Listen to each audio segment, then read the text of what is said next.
नमस्कार दोस्तों, हम लेकर आ चुके हैं आप लोगों के लिए 20 मिनट में शाम की 50 ताज़ा और बड़ी खबरें बताएंगे। दोस्तों, प्रधानमंत्री नरेंद्र मोदी के ऊपर जमकर भड़के राहुल गांधी। कहा फिलहाल हम लोगों का दर्द बांटने आए हैं, राजनीति करने नहीं।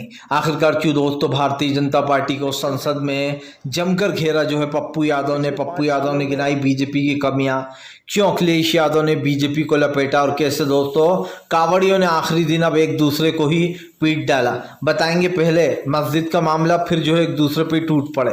तमाम मुद्दों पर होगी बात, लेकिन उससे पहले अगर आपने अब तक हमारे चैनल को सब्सक्राइब नहीं किया कर लीजिए। पास में एक घंटी आएगी, इसको भी दबाइए ताकि हर वीडियो की अपडेट आप तक पहुंच पाए। दरअसल दोस्तों आपको बताते चले, प्रधानमंत्री नरेंद्र मोदी के ऊपर जमकर भड़के राहुल गांधी। कहा फिलहाल जिन लोगों को राजनीति करना है करें, हम सिर्फ लोगों का दर्द बांटना चाहते हैं। क्योंकि दोस्तों वायनाड से राहुल गांधी की बड़ी जीत हुई थी। ऐसे में कल राहुल गांधी ने सबका दर्द बांटा, लेकिन बीजेपी उस पर दोस्तों राजनीति कर रही है। बीजेपी ने एक शख्स को भेज दिया जिसने राहुल की गाड़ी रोक ली दोस्तों, और वो कहता है कि आप वायनाड क्या करने आए हो, वायनाड तो तुमने छोड़ दिया, अब तुम सांसद नहीं हो। तो आप समझिए दोस्तों ये सब कुछ किसने किया है और किसने राहुल गांधी के काफिले को रोकने के लिए शख्स को भेजा होगा, ये आप सब जानते हैं। ये सब राजनीतिक चालें हैं। बीजेपी के कहने पर वो शख्स गया और उसने राहुल की गाड़ी को रोका, लेकिन राहुल गांधी ने कहा तमाम जो लोग दोस्तों वहाँ के, क्योंकि राहुल गांधी की देखिए दोस्तों जिम्मेदारी भी बनती है और राहुल वहाँ के सांसद भी हैं। भले ही अब वहाँ से प्रियंका गांधी को खड़ा किया गया जाएगा चुनाव में, लेकिन राहुल गांधी ने वहाँ पर सब लोगों को गले लगाया। हर लोग से राहुल गांधी मिले दोस्तों, क्योंकि 100 से भी ज़्यादा घर उजड़े हैं और दोस्तों न जाने कितने परिवार उसमें मारे गए, कई लोगों के तो टुकड़े हो गए। ऐसा जन सैलाब आया पानी का। आपको बताते चले अब राहुल गांधी ने सबसे बात की और राहुल गांधी ने सबसे आश्वासन दिया सबको गले लगाकर कि वो 100 घर बनवाएंगे। जो 100 घर बर्बाद हुए हैं वायनाड में दोस्तों, वो 100 घर राहुल गांधी बनवाएंगे अपने पैसों से, यानी कि पार्टी के पैसों से, कर्नाटक सरकार के पैसों से। राहुल गांधी ने वादा किया कि जल्दी ही काम शुरू किया जाएगा और उन लोगों के घरों को फिर से स्थिर किया जाएगा। वहीं दूसरी तरफ दोस्तों आपको बताते चले, जिस तरीके से ये जन सैलाब आया और लोग बर्बादी की ओर बढ़े, या फिर कई लोगों ने अपनी फैमिलियों को खो दिया, बहुत अफसोस की बात है। राहुल गांधी ने कहा कि कई लोगों ने तो पूरी की पूरी फैमिली को ही खो दिया। राहुल गांधी ने ये भी बताया कि जब उनकी खास कर क्योंकि दोस्तों राहुल गांधी ने ये ज़रूर कहा कि फ़िलहाल जिन लोगों को से हम मिल रहे हैं या फिर जिनसे भी मैं बात कर रहा हूँ, मुझे आज अपने पिताजी की याद आ रही है, क्योंकि जब मेरे पिताजी के साथ ये हुआ था तब मुझे भी ऐसा ही कुछ महसूस हुआ था, इसलिए मैं सबका दर्द समझ सकता हूं। और राजीव गांधी को याद करते हुए राहुल भावुक भी हुए और उन्होंने कर्नाटक के लोगों को गले से भी लगाया। फिलहाल चलिए बढ़ते हैं और अगली बिग ब्रेकिंग की तरफ। बताया दोस्तों कांवड़ियों की कांवड़ यात्रा के दौरान गुंडाई तो अब मशहूर हो गई है। इससे पहले दोस्तों ऐसा कभी नहीं हुआ कि कांवड़ यात्रा के दौरान गुंडागर्दी या आतंक मचा हो, लेकिन अब की बार तो दोस्तों न जाने कांवड़ियों के नाम पर किन लोगों को, आप समझिए ये लोग जानबूझकर ऐसा कर रहे थे दोस्तों ताकि असली कांवड़िए बदनाम हो, या फिर ये कोई चाल थी ये नहीं बता सकते हम, लेकिन ये असली कांवड़िए तो नहीं थे तो ज़रूर कह सकते हैं। क्योंकि दोस्तों उत्तर प्रदेश में अब की बार कांवड़ियों ने उधम मचा रखा है। सबसे पहले एक कार को रोन दिया जाता है, उसके ऊपर चढ़ चढ़ के लोग उसका कचूमर निकाल देते हैं। उसके बाद नंबर आता है दोस्तों एक बेचारा गरीब जो बैटरी वाला ऑटो चलाता है, उसको पकड़ लेते हैं लोग और उसकी ऑटो तोड़कर कांवड़िए जमकर उस पर उत्पात मचाते हैं। उसके बाद दोस्तों नंबर आता है एक बेचारे मानसिक तनाव से जो गुजर रहा था, उसको पकड़कर खूब पीटते हैं। उसके बाद एक मुस्लिम ड्राइवर को पीट देते हैं, कहते हैं इसने हमारी कांवड़ खंडित कर दी। और दोस्तों कल तो हद तब हो गई जब ये आरोप लगा दिया गया कि मस्जिद से हम पर थूका गया मदरसे पे से और हम पर ईंट फेंकी गई, जबकि दोस्तों ये बात सच नहीं है।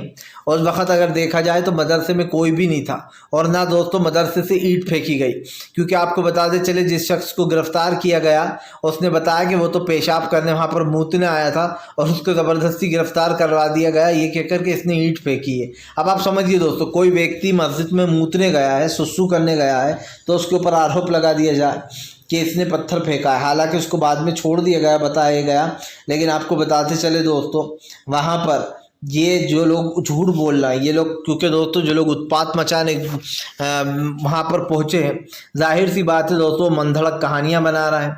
वहाँ पर किसने ईंट फेंक दी, वहाँ तो कोई था ही नहीं दोस्तों, और वो मदरसा उस वक़्त खाली था। तो आप समझ सकते हैं कि जानबूझकर देश में फिर से एक बार हिंदू मुसलमान करने के लिए ये सब कुछ किया जा रहा है। तो इन सब से बच के रहिए और ये बिना सिर पैर की बातें इस पर बिल्कुल भी यकीन ना करें।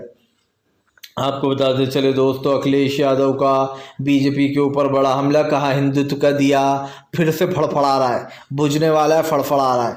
दरअसल दोस्तों आपको बताते चले, बीजेपी ने फिर से हिंदू मुसलमान शुरू कर दिया। अखिलेश यादव ने कहा कि लगता है बाबा ने पूरे नामों की लिस्ट नहीं देखी है, तभी तो मुस्लिम और यादव का जिक्र कर रहे हैं। दरअसल दोस्तों वो जो गाड़ी वाला कांड हुआ था जिसमें बहुत सारे लड़के 2 बाइक सवार पति पत्नी के ऊपर पानी डाल रहे थे, उसके बाद उनकी बाइक को खींचकर उन्हें पानी में धकेल दिया गया, उसमें जानबूझकर न जाने 10 से 12 आरोपियों को गिरफ्तार किया गया दोस्तों। और इसमें सभी धर्म सभी जात के लोग हैं, मुस्लिम भी हैं, यादव भी हैं, साहू भी हैं, ठाकुर भी हैं, सभी समाज के लोग हैं। तो दोस्तों योगी इतने चालाक हैं, उन्होंने संसद में कहा कि देखो जो लोग लड़कियों को वहाँ पर पानी डाल रहे थे, जो छेड़ रहे थे बाइक सवारों को, उनमें से ये एक यादव है और एक अरबाज खान है। अब इनके लिए सद्भावना ट्रेन चलाना पड़ेगी, बुलेट ट्रेन। यानी कि योगी ताना मार रहे थे कि ऐसे लोगों के लिए हम बुलेट ट्रेन चलाएं। तो दोस्तों जाहिर सी बात है, योगी आदित्यनाथ हिंदू मुसलमान करने के लिए सिर्फ 2 नाम लिया है निकाल कर, बाकी के नामों का क्या जो 14-15 और नाम है दोस्तों। इतनी चालाकी मैंने किसी में नहीं देखी दोस्तों। पर योगी भूल जाते हैं कि उनसे भी चालाक देश में की जनता है और जनता सब समझती है। आप सिर्फ 8-10 नामों में से 15-20 नामों में से 2 नाम उठा रहा हो, एक यादव का और एक मुस्लिम का, ताकि देश में ये साबित कर सको आप कि ये यादव और मुस्लिम। पहले तो सिर्फ मुसलमान के खिलाफ थे दोस्तों, अब तो यादव को भी लपेटे में ले लिया है, क्योंकि अखिलेश यादव है और यादव पार्टी यानी कि अखिलेश यादव उत्तर प्रदेश के नंबर 1 बन चुके हैं इस दौरान। अब योगी को ये डर सता रहा है कि सत्ता तो मेरे पास से जाने वाली है, अब मैं क्या करूँगा। भाई जब शिवराज सिंह चौहान को नहीं बख्शा तो दोस्तों योगी को क्या बख्शेंगे। हालांकि माना ये जाता है कि योगी आदित्यनाथ के आगे बीजेपी की एक नहीं चल पाती और बीजेपी योगी के आगे घुटने टेक देती है। लेकिन अब की बार दोस्तों कौन घुटने टेकेगा तो आने वाला वक्त बताएगा, या तो योगी रहेंगे या फिर जाएंगे। खैर योगी रहें या जाएं, तब भी रिजल्ट एक ही होने वाला है। इस बार इंडिया गठबंधन की सरकार बनेगी उत्तर प्रदेश में, और ये आप लिख कर रख लीजिएगा, क्योंकि दोस्तों अब बाबा के बुलडोज़र की धज्जियां उड़ चुकी हैं और उसके साथ खुद बाबा की भी। जो बुलडोज़र के नाम पर छाती पीटते थे, आज उसी बुलडोज़र ने इनको चुनाव हरवा दिया। पहले राम मंदिर के नाम पर गरीब लोगों के घर तोड़ दिए। भगवान श्री राम ने कभी नहीं कहा कि गरीबों के घर उजाड़कर मेरा मंदिर बनाओ। आप समझिए दोस्तों, बाबरी मस्जिद तोड़ दी, ठीक है, आपने मस्जिद को शहीद कर दिया, मुसलमानों की भावनाओं से खेला, उसको एक बार हम सहन कर गए। लेकिन गरीब लोगों के घर दोस्तों जो तोड़े गए हैं वो बहुत बड़ा जुर्म तो है ही, और बहुत बड़ा दोस्तों पाप भी है, क्योंकि भगवान ने कभी ये नहीं कहा, या किसी भी धर्म में ये नहीं कहा गया कि गरीबों के घर उजाड़कर जो है हमारे धर्म स्थल बना दो। इस देश में बहुत सारे धर्म स्थल हैं जहाँ पर लोग जा सकते हैं। आपको बताते चले दोस्तों, फिलहाल बीजेपी के ऊपर जमकर गरजे संजय सिंह। कहा फिलहाल केजरीवाल जी को बीजेपी जेल से नहीं आने दे रही, बाहर केजरीवाल की सच्चाई और ईमानदारी से बीजेपी डरती है। दरअसल दोस्तों बीजेपी बहुत चालाक है, उसका सीधा निशाना दिल्ली पर है। बीजेपी की कोशिश है कि किसी भी तरीके से केजरीवाल को जेल में ही रखा जाए जब तक कि दिल्ली का चुनाव आए। और दोस्तों केजरीवाल नहीं होंगे तो जाहिर सी बात है चुनाव ये सोच रहे हैं कि हार जाएगी आम आदमी पार्टी, क्योंकि मेन केजरीवाल ही प्रचार वगैरह करते हैं दोस्तों और चेहरा भी हैं। लेकिन ऐसे में दोस्तों अब मुश्किलें पता है क्या है, बीजेपी कोशिश तो कर रही है, केजरीवाल को लंबे समय से रखी हुई भी है वो जेल में। ईडी के मामले में उन्हें बेल मिली तो सीबीआई से गिरफ्तार करवा दिया। और इससे भी हैरानगी की बात ये होती है दोस्तों कि कोर्ट तमाशा देखता है खड़े खड़े, कोर्ट कुछ भी इसमें इंटरफेयर नहीं करता। जबकि दोस्तों कोर्ट को इसमें तुरंत संज्ञान लेना चाहिए कि ईडी और सीबीआई वाले मामले में जो इतनी लंबी लंबी पैरवी चलती है दोस्तों, 3-3 4-4 महीने तो ऐसे ही निकल जाते हैं हवा में। कम से कम केजरीवाल 3 महीने पहले से बंद थे और उनको फिर सीबीआई ने गिरफ्तार कर लिया। जिस तरीके से केजरीवाल की मुश्किलें बढ़ी हुई हैं दोस्तों, वो पार्टी के लिए ख़तरनाक तो हैं ही, लेकिन उनकी पत्नी सुनीता केजरीवाल अच्छे से पार्टी संभाल रही हैं। हम तो यही उम्मीद करेंगे कि भैया जनता समझदार बने। जिस तरीके से उसने दिल्ली की 7 सीटें बीजेपी को जिता दी, फिर कह रहा हूँ मैं दोस्तों, ये तो वही लोग कर सकते हैं जिनकी विचारधारा या तो बीजेपी की है या जो लोग दोस्तों बीजेपी की राजनीति को सपोर्ट करते हैं। क्योंकि दोस्तों अच्छे लोग बीजेपी की राजनीति को सपोर्ट नहीं कर सकते, जो लोग देश में हिंदू मुसलमान पसंद नहीं करते वो लोग कभी बीजेपी को वोट नहीं देंगे। और विकास के नाम पर बीजेपी ने क्या किया, दिल्ली में देख लीजिए, मनोज तिवारी जैसे लोग संसद फिर से उनको जिता दिया गया, जबकि दोस्तों दिल्ली में क्या हो रहा है ये मनोज तिवारी को पता तक नहीं है, और ऐसे लोगों को जिता दिया जाता है। तो अब बहुत ही अफसोस की बात है कि चिंताजनक भी बात है कि ये कौन लोग हैं जिन्होंने 7 की 7 सीटें दिल्ली में बीजेपी को जिता दी। भैया पूरे देश ने बीजेपी को नकार दिया, बीजेपी बहुमत का आंकड़ा तक पार नहीं कर पाई, लेकिन दोस्तों दिल्ली वाले ने 7 सीटें जिता दी। अपने आप की में एक बड़ा सवाल है कि ये कौन से विचारधारा के लोग हैं जिन्होंने बीजेपी को वोट दिया होगा दोस्तों, क्योंकि मैं फिर कह रहा हूँ कि ये लोग वही विचारधारा के लोग वोट दे सकते हैं जो बीजेपी की राजनीति को पसंद करते हैं। आपको बताते चले दोस्तों, फिलहाल अगली जो बड़ी खबर निकल कर आ रही है, प्रधानमंत्री नरेंद्र मोदी के ऊपर भड़के असदुद्दीन ओवैसी, कहा संसद में हवा हवाई करने से काम नहीं चलता। शिक्षा मंत्री कहते हैं कि पेपर लीक में हमारा हाथ नहीं। अब आप समझिए दोस्तों, रेल मंत्री कहते हैं कि हम रील बनाने नहीं जाते। रेल मंत्री दोस्तों कल भड़क गए थे। रेल मंत्री कहते हैं कि अरे भैया हम पर आरोप लगाते हैं हम रील बनाने जा रहे हैं, हादसे होते हैं तो हम रील बनाने नहीं जाते, लोगों की मदद करने जाते हैं। बताइए आप, ट्रेनें दोस्तों एक के बाद एक पलट रही हैं। रेल मंत्री का जो मेन काम है वो ये है कि वो देखें कि आखिरकार रेलवे में क्या क्या प्रॉब्लम्स हैं, किस वजह से ट्रेनें पलट रही हैं, कैसे सिग्नल काम ना करने के कारण ट्रेनें कभी कभी आपस में भिड़ जाती हैं, एक दूसरे के ऊपर चढ़ जाती हैं दोस्तों ट्रेनें। तो ये चीज़ों की जो तमाम चीज़ें चल रही हैं इसको दूर करना चाहिए। लेकिन दोस्तों सरकार की नीतियाँ और सरकार के फैसले आपके और मेरे दिमाग से बहुत ऊपर पहुंच चुके हैं। देखिए मैंने तो पहले भी कहा था और फिर कह रहा हूं दोस्तों, प्रधानमंत्री के झूठे दावे या फिर झूठे वादों की पोल खुल चुकी है। देश की जनता जानना चाहती है कि नरेंद्र मोदी ने पिछले 10 सालों में क्या किया। प्रधानमंत्री में अगर इतनी हिम्मत है और मुझे लगता है कि उन्होंने काम किया तो जनता को बताएं कि मैंने ये काम किया। लेकिन दोस्तों जो देखिए सच है वो तो सच है। भारतीय जनता पार्टी का झूठ जनता से छुप नहीं सकता है। और इससे पहले भी मैंने ये बातों को दोस्तों दोहराया है कि बीजेपी बार बार जानबूझकर ऐसी चीज़ों को इग्नोर करने की कोशिश करती है, लेकिन देश की जनता इसे इग्नोर नहीं करने वाली।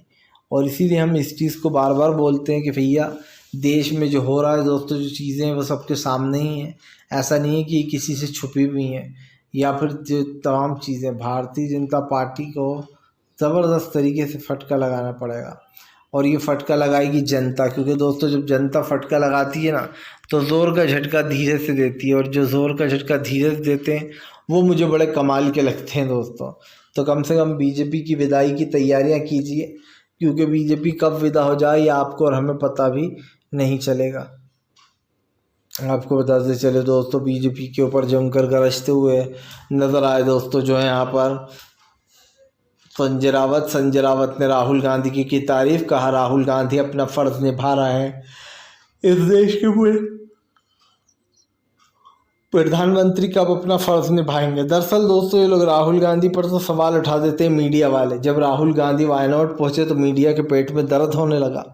लेकिन दोस्तों सवाल पता है क्या है, सवाल ये है कि भैया ये जो सब कुछ हुआ और जिस तरीके से दोस्तों मीडिया के सामने राहुल गांधी आए, कर्नाटक के लोगों की मदद कर रहे हैं वो यहीं पर। लेकिन दोस्तों आपको बताते चले कि ये सारी चीज़ें जो है यहाँ पर वो हो जाता है जब तमाम काम तो तभी आती ही निकल कर।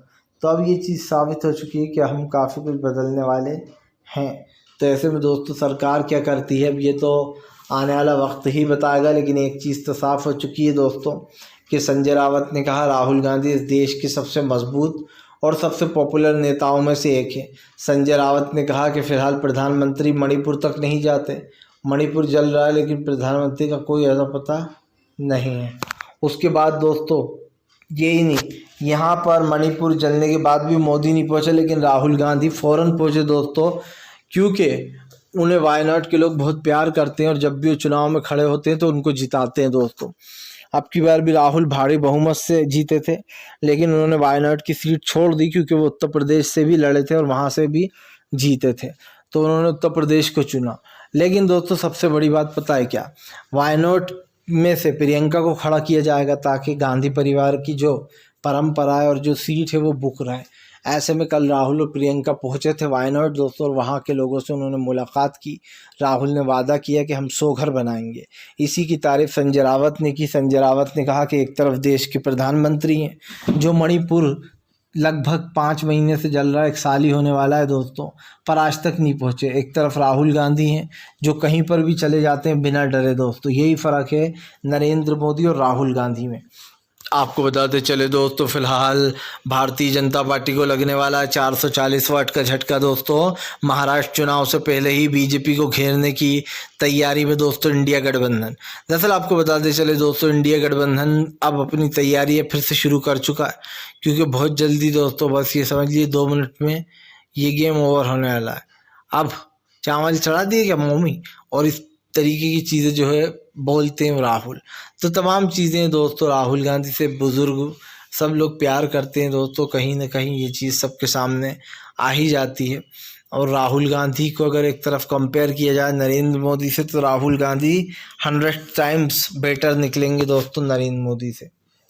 आपको बताते चले दोस्तों, अगली जो बड़ी खबर निकल कर आ रही, प्रधानमंत्री नरेंद्र मोदी के ऊपर जमकर भड़कते हुए नजर आए संसद में दोस्तों। मल्लिकार्जुन खड़गे ने गिनाई बीजेपी की नाकामियां।